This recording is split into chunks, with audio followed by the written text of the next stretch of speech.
This is a production of the AJ Podcast Network.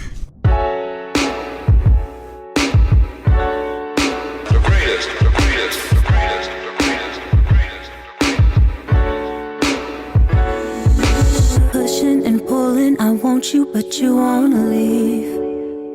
I hate you, I love you, you love me, yeah, you gotta be free. If I'm your cage, leave. But if you stay with me, eventually we'll find happy. Here we go again with another episode of the Passage Home Podcast, starring the Dr. Stanley Russian, and I'm your co-host, Baxter Billion. Now, please visit our new website at www.linktree.com/Passage Home Podcast, where you can find all of our links listed. And don't forget to ask Alexa to play Passage Home Podcast from iHeartRadio. And no, don't forget about my other podcast starring my boy AJ, myself, and our newest co-host, Anne-Marie. And it's called I Can Relate to That, where we talk about a lot of things that we all can relate to. You can find that on www.linktree.com/AJ and Bax. And don't forget to ask Alexa to play the I Can Relate to That podcast for you as well. Now, if you need to get a hold of us, you can reach us at passagehomepodcast@gmail.com. If you're looking to sponsor the show or you just want to drop us a line, go ahead and reach us at passagehomepodcast@gmail.com. Now, without any further ado, Dr. Stanley Russian, how you doing today? Amazing.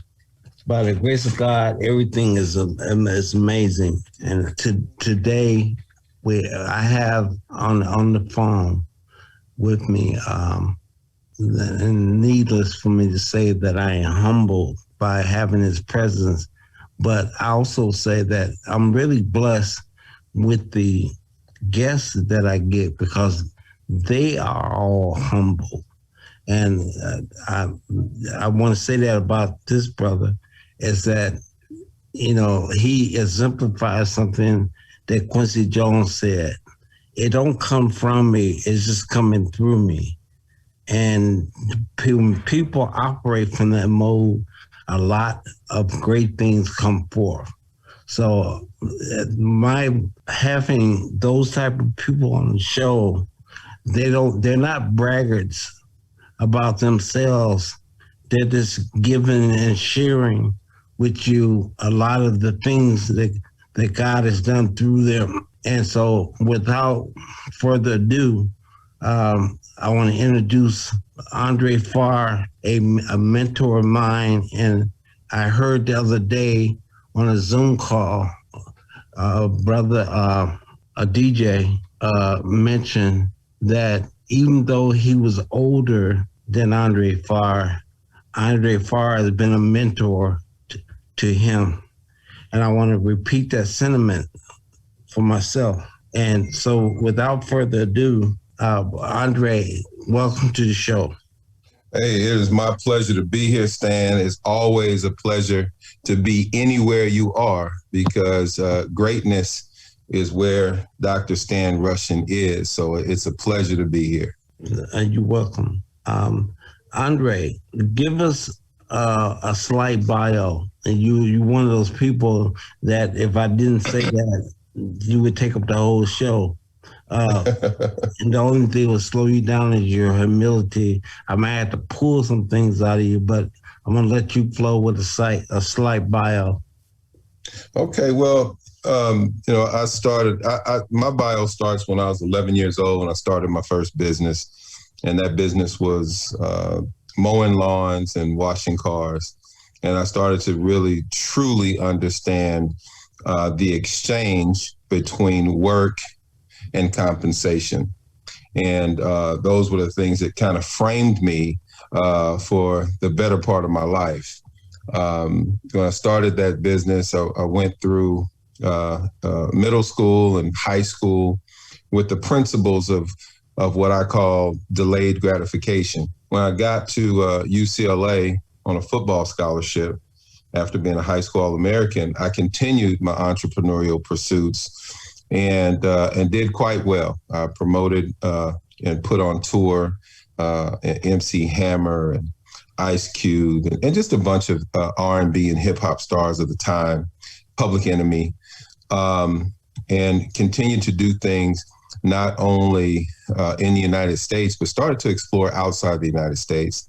Upon graduating from UCLA, I helped write a film called The Program. And I had made the decision early in my UCLA football career that I was not going to go play NFL football like many of my family. In fact, the 17th member of my family is playing in the NFL right now.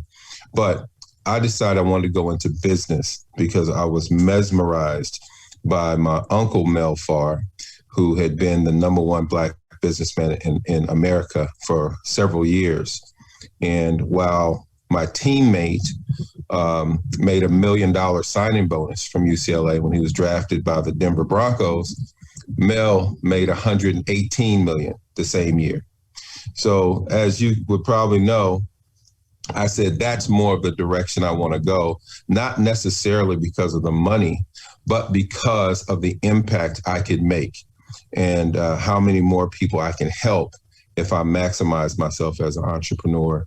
Upon graduating from UCLA, I went to work with Mel Farr in the hopes that I would open up a auto dealership back here in California because he was based in Michigan. And from there, I got an opportunity to get into sports from the business standpoint. And so I became a sports agent. And with the agency I was with, we signed Keyshawn Johnson, who was the #1 pick in the NFL draft. Keyshawn wanted to do a very interesting and exciting draft party on the West Coast in Los Angeles. We did it at a place called House of Blues. I meet the owner of House of Blues. A 3-minute conversation turns into a 3.5-hour conversation, and I become part owner of House of Blues and the head of my own division there. From there, I renegotiate my younger brother, who's now in the NFL. I renegotiate his contract, and it was one of the highest increases in NFL history. And so I became, with the blessing of Jesse Jackson and Mel Farr and a bunch of other sports agents, I became the chairman of the Black Sports Agents Association. So from there, I've done a lot of entrepreneurial things. I've been involved in a few businesses. I've won my fair share of awards, and one of them I won Innovative Entrepreneur of the Year from the Obama administration in 2015. And so that takes me to current day, where I'm still running our executive business, our Black Sports Agents business, and our family business, Farr's Best, which is really one of the major passions of my life. Let me cherry pick something. Okay. I met you about 25 years ago, and right when you were developing the Black Sports Agents Association, I think, and this year you reached a milestone. You started, I remember when you started, Black sports players were only represented by Black sports agents at 3%. Would you like to expound on that? Sure. Back in the day, athletes were participating in something that's a cyclical societal illness, where they were basically self-discriminating.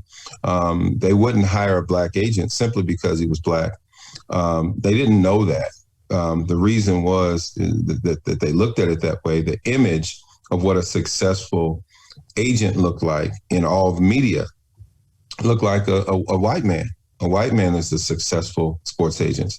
They never saw an image of a successful Black agent. Well, we successfully brought together a change and a paradigm shift in how our athletes looked at agents.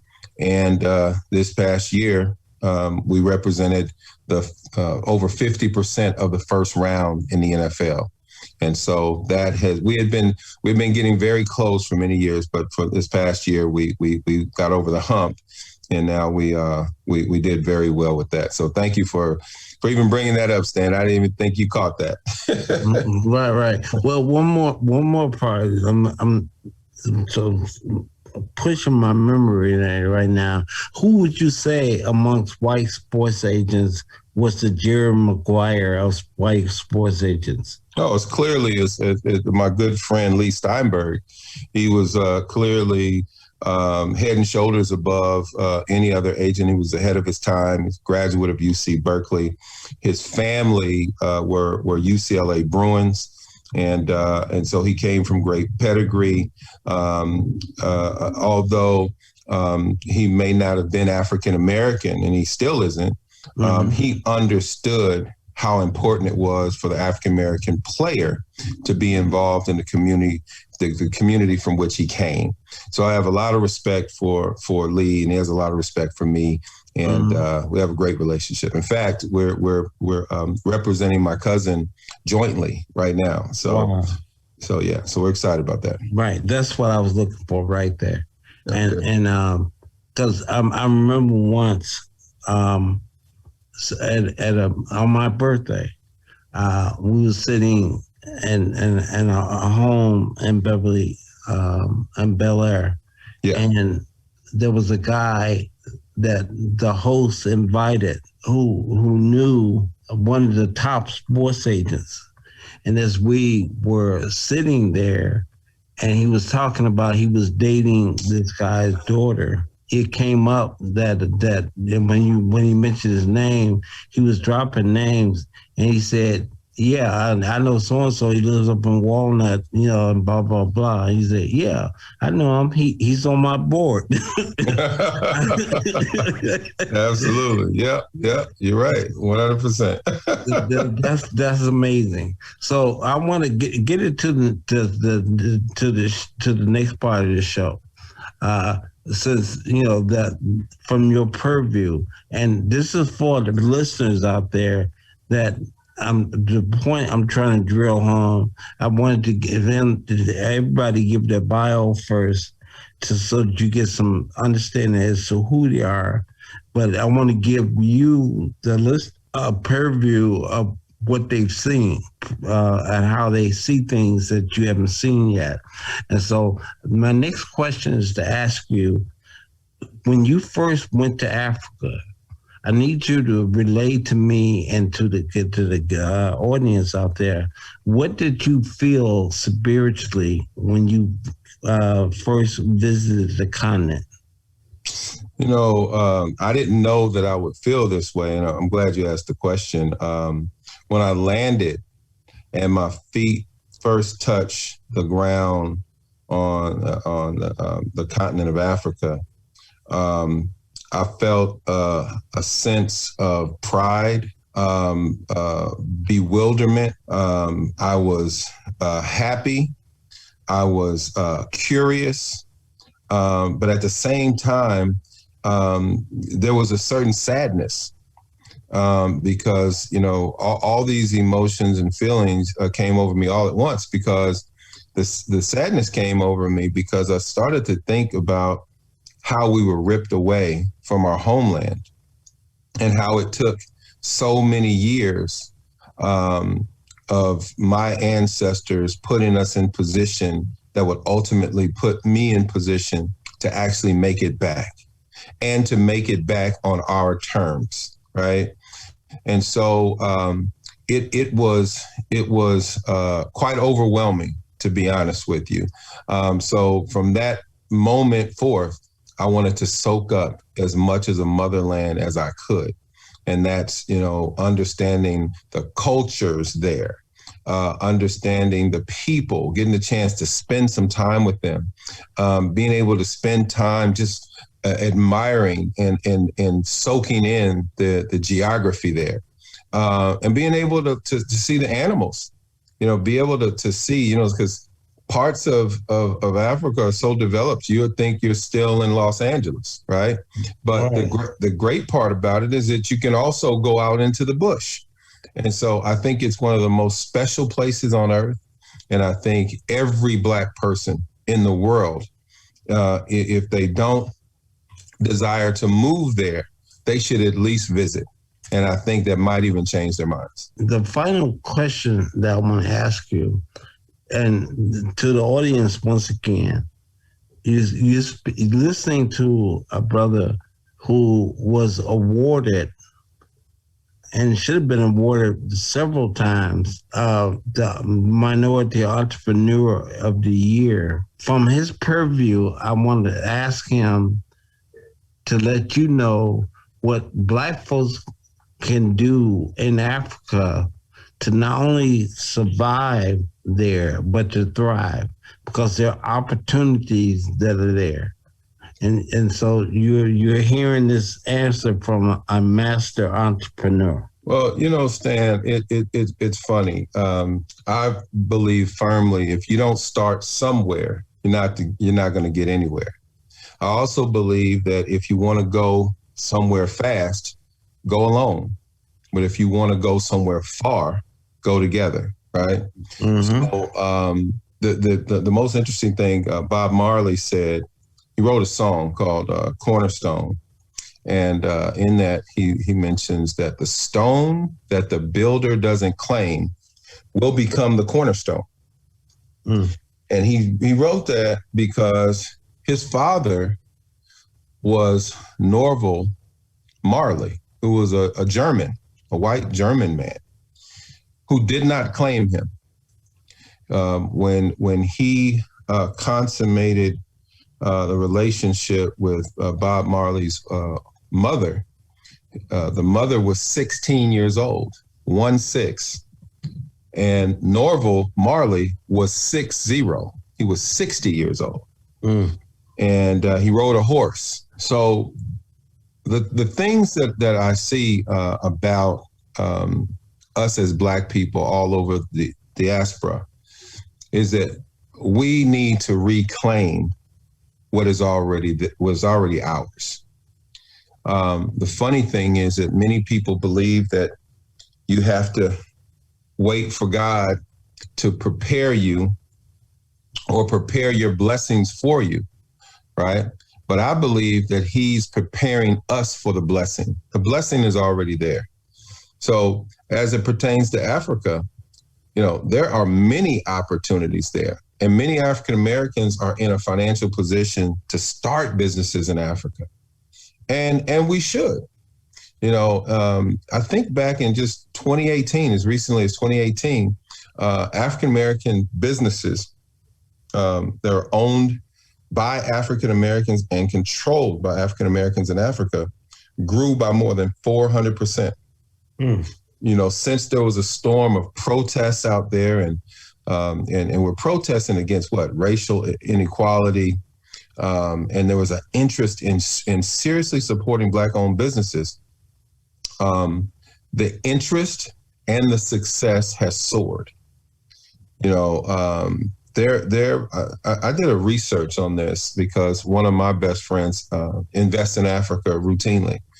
And one of the things I looked at in my research is there have been more than 2.5 million searches for Black-owned businesses on Yelp.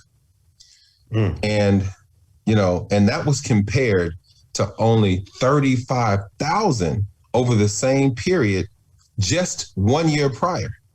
Mm. So that means that there's a real interest in Black business. There's a real interest. And who do you think is searching for Black businesses? Do you think it's people who, right? Not yet. Right. So the idea is there is an appetite for it. And there are many, many opportunities in Africa, all over the continent. And, we must first know that, Africa is not a country, it's a continent. Mm-hmm. So there's multiple countries within Africa. So whatever your appetite has, Africa has something to provide, something that will intrigue you. But you'll never know unless you go. There you go. You must get out there. Now, to me, a lot of guys say, well, man, that's a lot of work. Well, one of my sayings is, I'll give out before I give in. Mm-hmm. Okay? So that means, the Lord will take me home before I quit. Well, that triggers something when you said that. And that means that you have hope. Absolutely. And I said that because of what you said about that experiment with the rats. Can you share that with the rest of our audience? Absolutely. Yeah. Absolutely. You know, back in the 1950s, there was an experiment done by Harvard University, and it was a brutal experiment. And basically, it was they had rats in containers of water, and they would put the rats in the water just to see how long they could, wade in the water. How long could they swim and stay afloat before they gave out and started to drown? And they did this with several hundred rats, and they found out that the average was just about 15 minutes. So they thought about it, and they said, okay, let's since we've taken them through that first round and they gave out around 15 minutes, let's dry them off and let's let them rest, and then let's put them back in. So they did that. And the second time they put the rats in, I'm going to ask you, Stan, and you have to pretend like you don't know the answer to this. Right. How long do you think most people would think the rats lasted the second time they went in? The second time they went in, the first time was how long? Was 15 minutes. 15 minutes. I would say about 20 to 30 minutes. Interesting, because most people say much less than that. Right. Most people say the second time because they were so exhausted from the first time that they wouldn't even get to the 15-minute mark. Okay. Well, the truth is the average was 60 hours. So the first time they lasted about 15 minutes. The second time they lasted 60 hours on average. And why is that? Well, it's because there's something called hope. See, when the rats first swam to exhaustion, part of the reason why they were exhausted was because they thought there was no hope. They thought they were going to drown. They had been swimming for 15 minutes. Nothing's going to save me. So once they were saved and they were put back in the situation, they kept swimming because they had hope that they would be saved. They thought all they had to do was keep treading water and eventually they would be saved. Right. And so wait a minute. So the rats was saying, I'll give out before I give in. I will give out before I give in. And they also believe that since they know that there's something down the road that is going to bring them to a better place than the adverse situation they're in, they will keep going. The mind will take the body much further than the mind normally thinks it can go. But you just have to have hope in order to get there. Mm-hmm. So that's what that experience is all about. Right.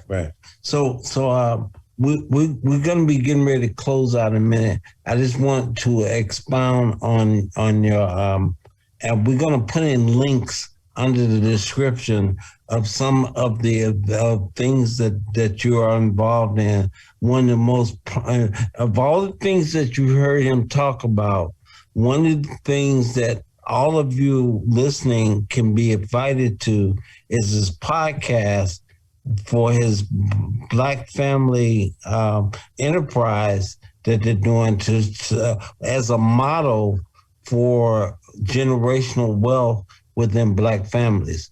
And out of that, just some things that I remember when he spoke about the three things that most Black families need to focus on. I can remember two of them. One is a credit rating, two is insurance, and what was the third one, Mr. Farr? Come on now. Give me the first two. Give me the first two. The first two is a credit rating. Yep. Second is insurance. Yep. And the third is real estate investment. Right.